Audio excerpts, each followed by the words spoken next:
கோகுலாஷ்டமி அன்னைக்கு புதுசாக வாங்கிட்டு வந்த கிருஷ்ணருக்கு மலர்களாலேயே அலங்காரம் பண்ணியிருந்தோம். குட்டி கிருஷ்ணர் பார்க்குறக்கே அவ்வளோ அழகாக இருக்காங்க. ஃபுல்லாக ஃப்ளவரில் டெக்கரேட் பண்ணங்காட்டி நைட்டே கொஞ்சமாக பச்சரிசியும் ஊற வச்சுருந்தேன். கால் பாதம் வைக்கிறதுக்காக தாங்க.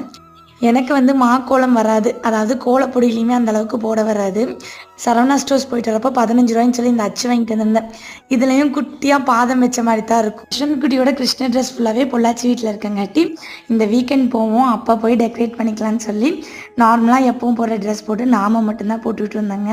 ஆனால் அதுலேயே கிருஷ்ணரோட சேட்டைகள்லாம் பண்ண ஆரம்பிச்சிட்டாரு. இந்த கால் வைக்கிறக்குள்ள நான் படாத பாடுபட்டுட்டேன். உள்ளே வைக்க மாட்டேங்கிறாரு, வெளியே வைக்க மாட்டேங்கிறாரு, மாற்றி மாற்றி அவரை கிளாப் பண்ணியே தான் வச்சு ஃபுல்லாக கூட்டிகிட்டு வந்திருந்தோம். நம்ம என்ன தான் கையில் அச்சு அழகாக பார்த்து பார்த்து வச்சாலும் அந்த குழந்தைகளோட கால் அச்சு வைக்கிறதே ஒரு தனி அழகு தாங்க. கிருஷ்ணருக்கு பிடிச்சதெல்லாம் படைச்சி சாமியும் கும்பிட்டோம். சஷ்வன் குட்டியோ ஒரு முறுக்கு எடுத்து கிருஷ்ணருக்கு கொடுத்து அவருமே